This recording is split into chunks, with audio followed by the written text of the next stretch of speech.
नागपूर शहरातील स्वच्छता व्यवस्थेवर काँग्रेस आमदार विकास ठाकरे यांनी तीव्र नाराजी व्यक्त करत कचरा संकलन करणाऱ्या कंपन्यांवर कारवाईची मागणी केली। शहरात ठिकठिकाणी कचऱ्याचे ढिगारे साचल्याने नागरिकांच्या आरोग्याचा प्रश्न निर्माण झाल्याचे त्यांनी सांगितले।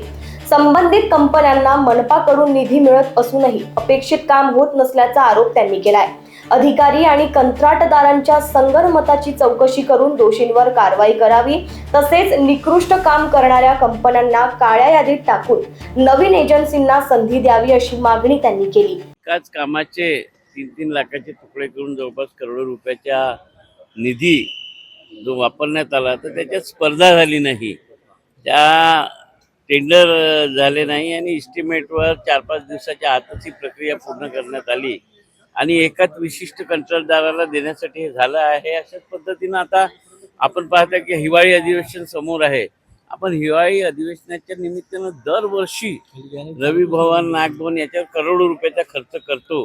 हा खर्च वास्तविकता करायला पाहिजे का? आणि पहिल्या वर्षी केलेला खर्च हा दुसऱ्या वर्षी कसा होतो, म्हणजे फर्निचर किंवा काहीही कामासाठी खर्च होत असेल तर मला वाटते याच्यात अनेक अनियमितता आहे आणि ते मी मंत्री बांधकाम विभागाचे यांच्या निदर्शनास आणून दिला आहे।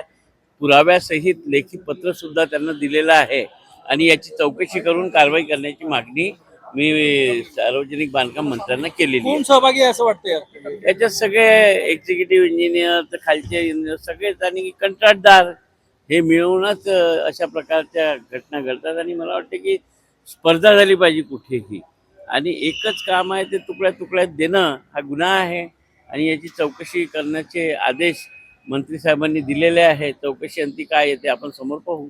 कुठेतरी काल कचऱ्याचा विषय असो किंवा रस्त्याचे विषय असो मोठ्या प्रमाणात गाजलेले आहे, मोठ्या प्रमाणात भ्रष्टाचार तुम्ही दोन्ही कंपन्यांवर आक्षेप घेतले। आज नागपूर शहरातील परिस्थिती आपण पाहाल की या दोन्ही कंपन्या कचरा संकलनाचं काम करतात, परंतु शहरातल्या जागोजागी जाऊन पाहाल तर आपण उभं राहू शकत नाही, इतके कचऱ्याचे ढिगारे आहेत आणि खुद्द मनपाचे आयुक्त आजकाल वस्त्यांमध्ये चालले आहे आणि त्यांच्यासुद्धा हे निदर्शनास आले आहे। जनतेला तुम्ही टॅक्स घेता तेव्हा आणि कचरा कंपन्यांना महानगरपालिका पैसा देते तर त्यांच्याकडून काम करून घ्यायला पाहिजे। जे अधिकारी याच्यात कुचराई करत असेल, या कंपन्यांशी मिळून साठगाठ करत असेल आणि त्यांचा फायदा करत असेल, अशा अधिकाऱ्यांवर कारवाई व्हायला पाहिजे, या कंपन्या बडतर्फ व्हायला पाहिजे, नवीन एजन्सी यायला पाहिजे, जेणेकरून नागपूर आपण पहा 7व्या क्रमांकावर होतं देशात स्वच्छतेचा, 27व्या क्रमांकावर गेलेला आहे। मला वाटते नागपूरची परिस्थिती सुधारली पाहिजे, कारण की पावसाळ्याचे दिवस आहे, कचऱ्यामुळे रोगराई वाढते आणि लोकांचं स्वास्थ्य खराब होते, यावर लक्ष देणं गरजेचं आहे, म्हणून हा मी मुद्दा उपस्थित केला। Bureau report, Lokvahini media, Nagpur.